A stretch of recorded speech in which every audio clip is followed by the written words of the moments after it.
उठा लेने से कोई श्री राम नहीं बन जाता, बांसुरी बजाने से कोई घनश्याम नहीं बन जाता, बाल बढ़ाने से कोई कलाम नहीं बन जाता और गांधी सरनेम रखने से कोई महान नहीं बन जाता। अब ये उनके कांग्रेस के मंत्री उस समय सरकार में थे, राष्ट्रीय जनता दल का नेता उस समय उप मुख्यमंत्री था। तो अगर यह फेक है तो उनके कहने का तात्पर्य यही था कि कांग्रेस और राजद जहां भी रहती है वह घोटाले ही करती है और इसीलिए उन्होंने जातीय जनगणना को फेक बताया।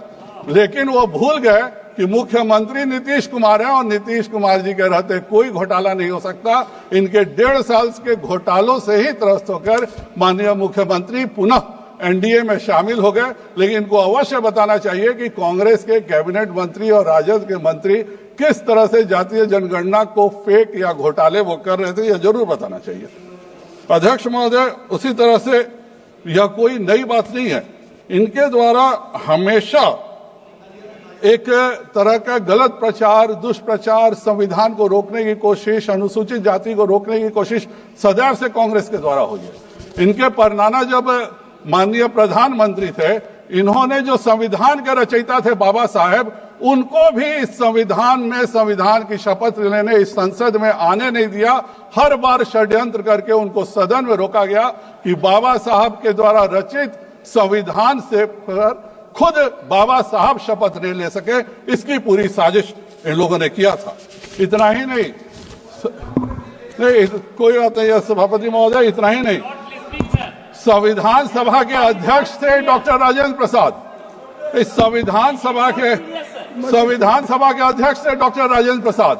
2 बार इस देश के राष्ट्रपति रहे, लेकिन उनको, क्योंकि उन्होंने सोमनाथ मंदिर का उद्घाटन किया था, तो जब उन्होंने राष्ट्रपति पद छोड़ा तो उनको सदाकत आश्रम के 2 टूटे फूटे कमरे में रख दिया गया। और आज भी जब नेता प्रतिपक्ष सदाकत आश्रम गए तो डॉक्टर राजेंद्र प्रसाद जी को श्रद्धांजलि के लिए एक शब्द का भी प्रयोग उन्होंने पटना में नहीं किया। और ये केवल दूसरों के लिए नहीं है, इनके अपने बुजुर्गों के लिए भी यही हाल है। मैं बताना चाहूंगा कि जो माननीय पूर्व सांसद थे फिरोज जहांगीर घंडी जी, जिन्होंने बाद में अपना नाम फिरोज गांधी रख लिया था, पर उनका ओरिजिनल नाम फिरोज जहांगीर घंडी ही था, उनको भी उचित सम्मान कभी कांग्रेस ने नहीं दिया, क्योंकि उन्होंने नेहरू जी के समय में मुद्रा घोटाले का ये किया था, निकाला था। और ये कोई पसंद नहीं है कि मुद्रा घोटाले के निकलने के कारण माननीय प्रधानमंत्री जी की बदनामी हुई थी। इसलिए आज तक फिरोज जहांगीर घंडी जी को कोई सम्मान नहीं मिला। यह अलग बात है कि उन्होंने जो नाम अपना फिरोज गांधी रख लिया, तो आज भी परिवार का सदस्य किसी भी से भी शादी करे अपना टाइटल गांधी ही लगाता है। लेकिन अध्यक्ष सभापति महोदय, धनुष उठा लेने से कोई श्री राम नहीं बन जाता, बांसुरी बजाने से कोई घनश्याम नहीं बन जाता, बाल बढ़ाने से कोई कलाम नहीं बन जाता और गांधी सरनेम रखने से कोई महान नहीं बन जाता। और महान बनने के लिए महात्मा गांधी जी जैसे और नरेंद्र मोदी जी जैसे कर्म करने पड़ते हैं। आज यह माननीय प्रधानमंत्री जी का कार्य है कि हम तीसरी सबसे बड़ी अर्थव्यवस्था होने जा रहे हैं। यह उनकी सोच थी कि कैसे हम आगे बढ़ें। जब अटल बिहारी वाजपेयी जी ने इस देश का शासन छोड़ा तो भारत 11वें पायदान पे था, लेकिन जब 10 साल बाद कांग्रेस ने शासन छोड़ा तो भी भारत 11वें पायदान पे था, एक पायदान की भी तरक्की नहीं कर सके। लेकिन यह प्रधानमंत्री जी की देन है कि आज भारत विश्व की तीसरी सबसे बड़ी अर्थव्यवस्था होने जा रही है। क्योंकि इनका तो एक ही काम था, 3 साल किसी तरह घोटाले करो, चौथा साल कुछ लोक कल्याणकारी योजना लाओ, 5वां साल को मुफ्त में बांट दो और सरकार जीत के फिर 3 साल घोटाले करो। इससे ज्यादा कांग्रेस ने कभी सोचा ही नहीं है। आज 3 करोड़ परिवारों को नया घर, 2 करोड़ 25 लाख परिवारों को संपत्ति कार्ड, 25 करोड़ नागरिकों को गरीबी रेखा से ऊपर निकालना जैसे कार्य करके प्रधानमंत्री जी ने प्रत्येक नागरिक को एक सम्मानपूर्वक जीवन दिया है। हाँ, देश की राजधानी दिल्ली में आपदा की सरकार होने से जरूर दिक्कत है, लेकिन मैं पूरा विश्वास दिल्ली के नागरिकों को दिलाता हूं कि 8 फरवरी को दिल्ली में भी डबल इंजन की सरकार बनेगी और हर गरीब के, दिल्ली के भी हर गरीब के मकान के सपने को सच होगा। क्योंकि यह मोदी जी हैं कि वह कहते हैं कि हम वादे नहीं हकीकत बुनते हैं और इसीलिए देश की जनता सदैव मोदी को चुनती है। आज से 7 वर्ष पहले जिनेवा में इंटर पार्लियामेंट्री यूनियन में एक सांसद की हैसियत से मुझे पूरे जनरल असेंबली में बोलने का मौका मिला था, और वह मौका सिर्फ इसलिए मिला था कि पूरे दुनिया भर के सांसद इस बात पर आश्चर्यचकित थे कि जीडीपी में जिसकी इतना कम प्रति व्यक्ति आमदनी में जो देश इतना कम है, वह कैसे 50 करोड़ लोगों को आयुष्मान भारत से मुफ्त चिकित्सा का लाभ दे रहा है। और हर सांसद ने पूरा का पूरा ध्यान से सुना कि कैसे इसको अच्छे से आयुष्मान भारत योजना लागू की गई। आज तीसरे कार्यकाल में 70 वर्ष के प्रत्येक बुजुर्ग को आयुष्मान योजना का लाभ देके माननीय प्रधानमंत्री जी ने बुजुर्गों के स्वाभिमान को संरक्षित करने का काम किया है। भारत में अनेक बुजुर्ग हैं जो अपने बच्चों को अपनी बीमारी इसलिए नहीं बताते थे कि हम इस उम्र में अपने बच्चों पर भार नहीं दें, और मोदी जी ने साफ संदेश दिया कि आप अपने इलाज की चिंता बिल्कुल मत कीजिए, अपना इलाज करवाइए। आपके लिए आपके परिवार का एक सदस्य नरेंद्र मोदी सदैव तैयार है आपके सारे बीमारियों की चिंता करने के लिए।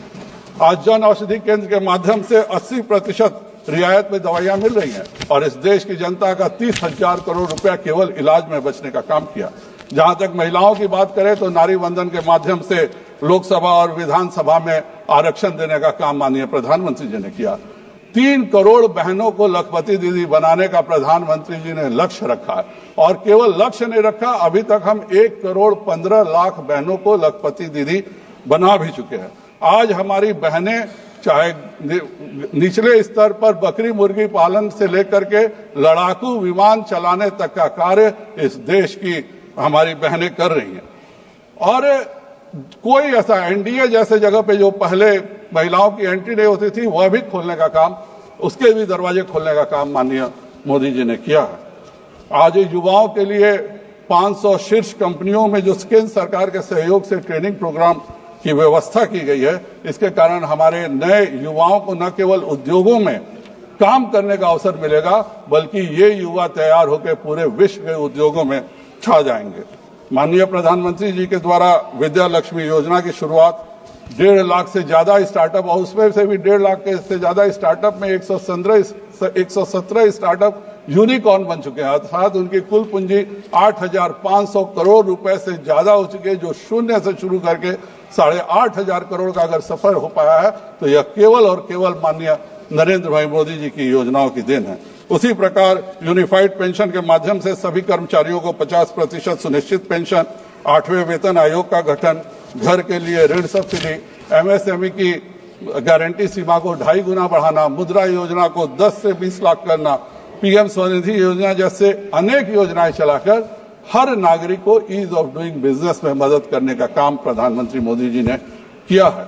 मोदी जी के शासनकाल में आज हमारे अखिलेश जी भी बोल रहे थे कि मेट्रो की लंबाई दुगुनी हो चुकी है, वह भी मानते हैं, और यह पूरी दुनिया मानती है कि आज यह 10 साल से मोदी जी के कार्यों का नतीजा है कि मेट्रो में हम दुनिया में तीसरे सबसे बड़े मेट्रो लाइन नेटवर्क में सबसे तीसरे बड़े देश हो चुके हैं।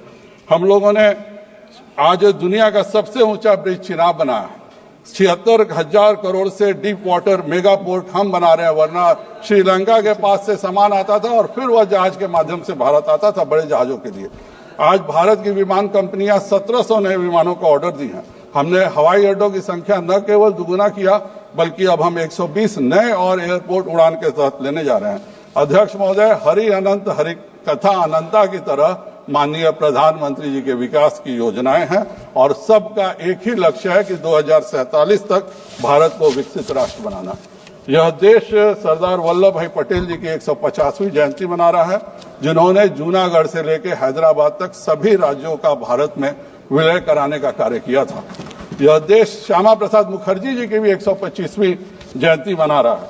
नेहरू जी के कारण कश्मीर समस्या को रोक दिया गया था, और कश्मीर समस्या जो नासूर बन के थी, उसी के कारण हमारे श्यामा प्रसाद मुखर्जी जी का बलिदान हुआ। लेकिन धारा 370 को समाप्त करके माननीय प्रधानमंत्री नरेंद्र भाई मोदी जी ने सरदार पटेल और श्यामा प्रसाद मुखर्जी जी को सच्ची श्रद्धांजलि देने का काम किया है। अध्यक्ष महोदय, मैं ये आप संसद का एक टीम होता है ट्रेनिंग प्रोग्राम प्राइड, उसके तहत मैं जम्मू कश्मीर असेंबली के नए चुने हुए विधायकों को संबोधित करने गया था। पूरे विधानसभा में जब हम लोगों ने अपनी बात रखी, उसके बाद प्रश्नोत्तर काल शुरू हुआ, एक भी विधायक ने यह नहीं पूछा कि धारा 370 क्यों खत्म किया गया। सबका एक ही प्रश्न था कि आप जम्मू कश्मीर को पूर्ण राज्य का दर्जा दे रहे हैं। तो ये मोदी जी की सोच का नतीजा है कि जम्मू कश्मीर में भी किसी विधायक ने 370 के बारे में एक प्रश्न नहीं पूछा, लेकिन कांग्रेस पार्टी अभी भी वहां जाके 370 रट रही थी और उसी का नतीजा हुआ कि जम्मू कश्मीर से कांग्रेस पार्टी आज बिल्कुल समाप्त वहां की जनता ने कर दिया है। अध्यक्ष महोदय, हमारे नेता प्रतिपक्ष जी का चरित्र कैसा होना चाहिए, इसका उदाहरण अटल बिहारी वाजपेयी जी से सीखना चाहिए। जब नरसिम्हा राव जी के सरकार को संकट आया तो यूनाइटेड नेशंस में भारत सरकार के गुणगान करने का काम अटल बिहारी वाजपेयी जी ने किया था। हम लोग खुद 2009 में इसी सदन के सदस्य थे। अगर हम लोगों ने भी बहुत बार डिसरप्शन किया, हम लोगों ने भी बहुत बार वेल में आए, लेकिन अगर वेल में भाजपा का एक सदस्य अगर आधी रेखा पार करता था तो स्वर्गीय सुषमा स्वराज जी सीधे हम सबको बैठा देती थी कि तुम ट्रेजरी बेंच की तरफ, तुम सांसदों के ट्रेजरी बेंच की तरफ कैसे चले गए। आज तो न नेता प्रतिपक्ष को कुछ समझ में आता है, जो नेता प्रतिपक्ष को कुछ समझ में नहीं आएगा तो सांसदों को यह गरिमा नहीं समझ में आती है कि जो भी वेल में शोर भी करना है तो अपने साइड करें, ट्रेजरी बेंच साइड आना एक बहुत ही गलत काम है। तो आज सही अर्थों में नेता प्रतिपक्ष ने, वर्तमान नेता प्रतिपक्ष ने उन सभी नेता प्रतिपक्ष जो पहले रहे उन सभी को, श्रेष्ठ आत्माओं को शर्मिंदा करने का काम किया है और इसके लिए राहुल गांधी जी को इस सदन में माफी मांगनी चाहिए। महामहिम राष्ट्रपति जी को धन्यवाद देते हुए कि उन्होंने संयुक्त सत्र को संबोधित किया, मैं अपनी बात को समाप्त करता हूं। भारत माता की जय।